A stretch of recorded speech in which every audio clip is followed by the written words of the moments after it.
Hello. I'm Pat, and we're going to talk about Ball Lightning Sorcerer for Season 2, Season of Blood. If this is, of course, a build guide, we're going to discuss a lot of things from Ball Lightning mechanics, why we hate suppression mobs, and of course, math, because we can't have a Diablo video without math. All of this and more, right now. Okay, let's take a look at the build itself and give you an overview of what the Ball Lightning build is all about. It's about Ball Lightning. That's it. That is our be-all and end-all. Everything revolves around Ball Lightning, and Ball Lightning revolves around you. It's like Whirlwind, except you don't really have to hold down a button. You can have Ball Lightning circle around you with this. The gravitational aspect, which reads, Ball Lightning orbits around you and deals up to 25% increased damage, which is bananas. So what does that imply? It implies you can cast a spell that is continually attacking everything around you and everything beside you, which means, that's right, you are free to just walk around and do whatever you want, which means it is fast and it is strong. But of course, is one of its greatest strengths. You get mobility, which means you can move away from bad things and progress through nightmare dungeons and other events without sacrificing on utility or feasibility or damage or even toughness. You have lightning all around you. Weaknesses include, well, I guess I find it kind of hard to think about any weaknesses about this thing, but mostly because it needs to ramp up. It needs to like build up all those ball lightnings before you start hurting people with it. It's not like Hota where wham wham thank you ma'am, it's time to go. Ball lightning is like, give me a second, I'm 38 and the blood flow ain't as good as it used to be. It's also a little dependent on uniques and items and specific roles, to the point where I am actually going to discuss mana math. So this is not something you can run from the start. If you want to run something from the start, you're going to have to go with the Arc Lash variant, which is still pretty good, and I have a guide on it on the channel. But for like Ball Lightning itself, you're going to need some stuff to really smooth out its gameplay. That does not mean you cannot play it without its specific uniques, but you do have to understand that it is not going to be at its best. So those are its pros and cons. If you're still interested, listen on. Because now we're going to talk about making the build work. There are two things you need to solve if you're going to be running with the Ball of Lightning. The first one is simple. Mana cost. It costs mana. It's a hungry little boy, and you're going to need to feed it all the time if you want it to grow and make cousin babies beside it that will spin and hurt things. To that end, we look at the recently buffed second node of Ball Lightning, Wizard's Ball Lightning. It reads, if an enemy is hit at least 4 times by a cast of Ball Lightning, a crackling energy is formed. Can only happen twice per cast. That used to say once per cast, but here's the deal. That actually adds up to like an extra 12 mana thanks to Invigorating Conduit, a passive. Upon absorbing crackling energy, you gain 12 mana. But that's not enough, that only adds up to 24. Static Discharge does exist, but our lucky hit chance is quite poor with lightning abilities. Or shock abilities, however. Ball Lightning is at a wonderful 6%. I think the highest lucky hit chance proc on shock is Teleport. Oof. Rough. How do we solve this problem? Well, we have a lot of other mana sources. You actually have options here, but one I'm running with right now is the Chain Lightning Enchantment coupled with the Recharging Circle. The Chain Lightning Enchantment reads, Chain Lightning forms automatically after spending 100 mana. Great, we can do that with Ball Lightning. The Recharging Circle, which by the way you can get store-bought rather than fresh, gives you up to 3 mana every time Chain Lightning bounces. And Chain Lightning can bounce up to 5 times if I'm reading it correctly, giving you a total of 15 mana at max roll. Now this of course comes at a caveat, which is you need to spend 100 mana to get your Chain Lightning and your mana back. Which is interesting because 2 times 47, my current Ball Lightning cost, does not add up to 100. And I don't have anything else on my bar that actually spends mana. So here comes the mana math, which I'm just going to tuck in here. To make this work for you, you need to make sure that you can cast enough Ball Lightnings to spit out a Chain Lightning so you can start recouping your mana.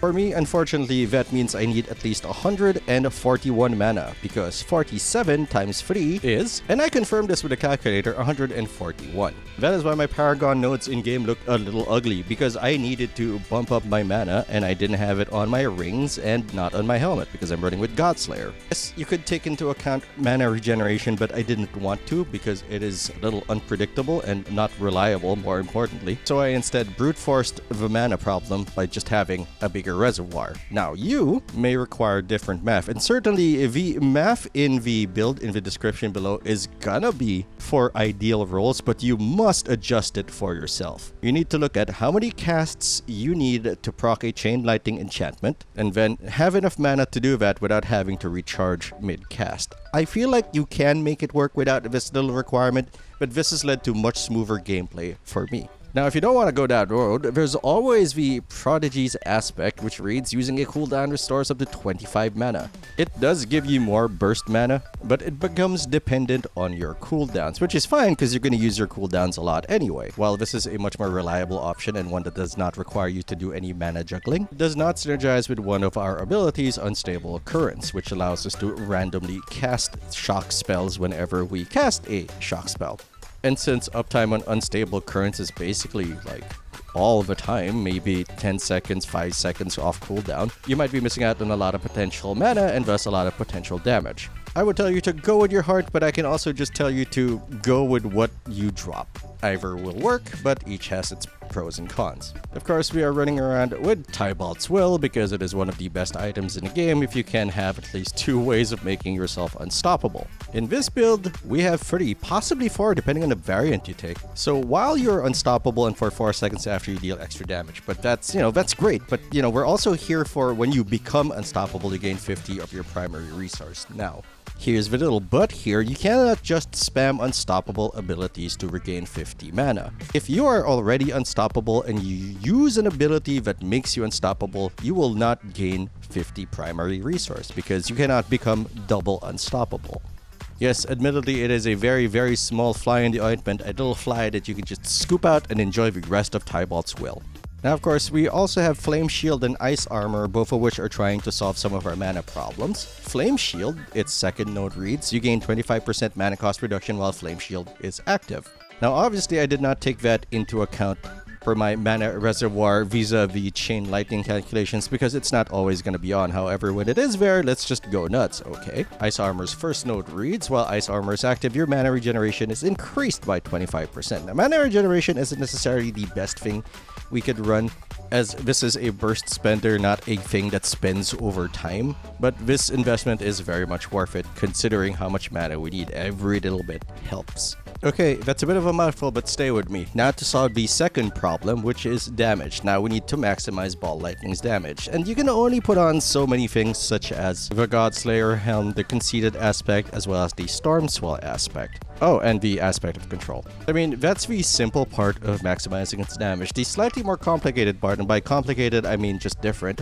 is taking advantage of its first node. Ball Lightning's damage rate is increased by 200% of your attack bonus.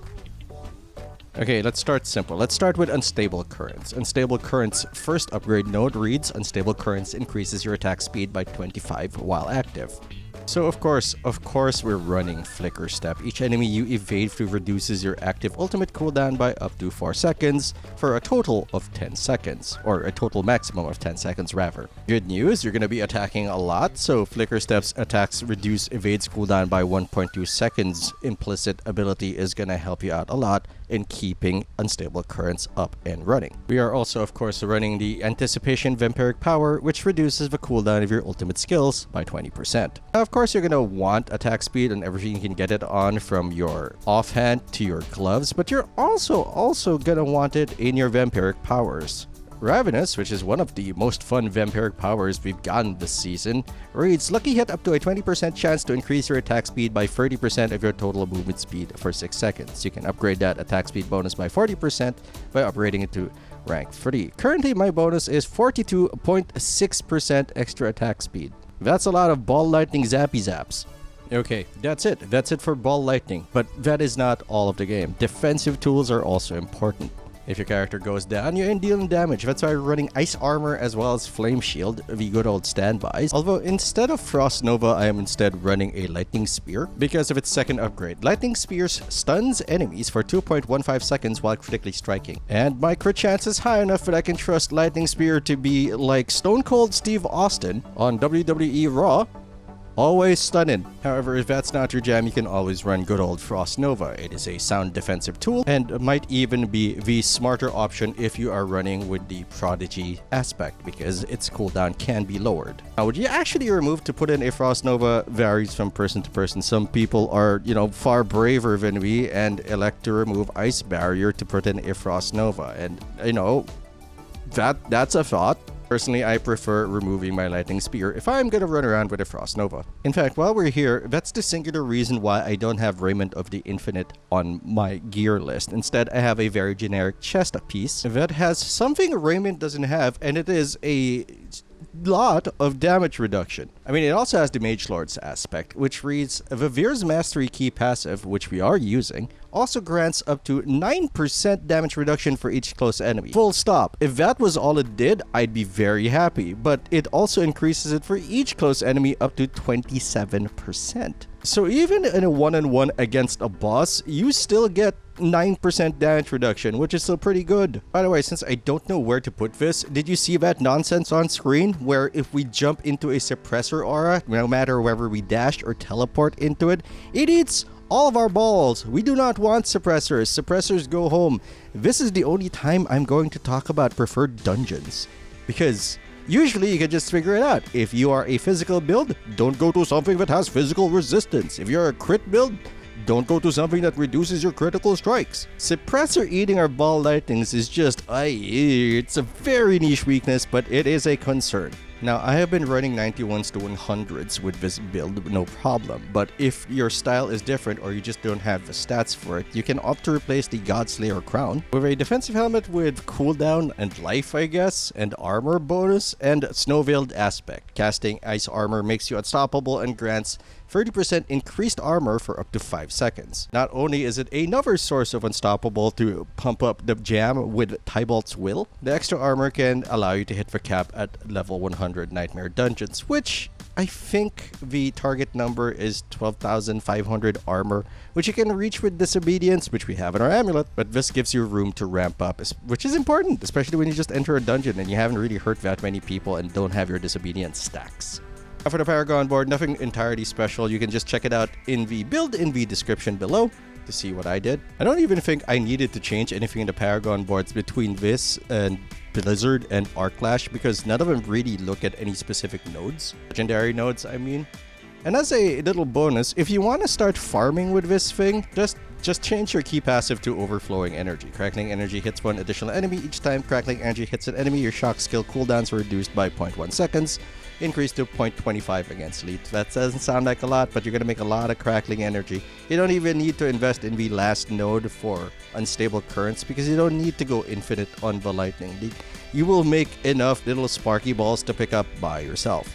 Okay, that's it. It's a relatively short video, but because there's not a lot of mechanics to think about, it's mostly solving problems, which is, as we said, the mana, the defense, and figuring out how to jack up our attack speed. And again, in case you missed it, there is the build in the description below if you want all of the nitty-gritty.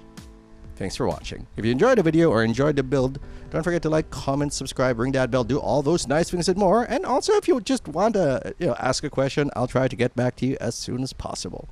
Anyway, I hope you all have a great day. I am Patinator, and I will see you later.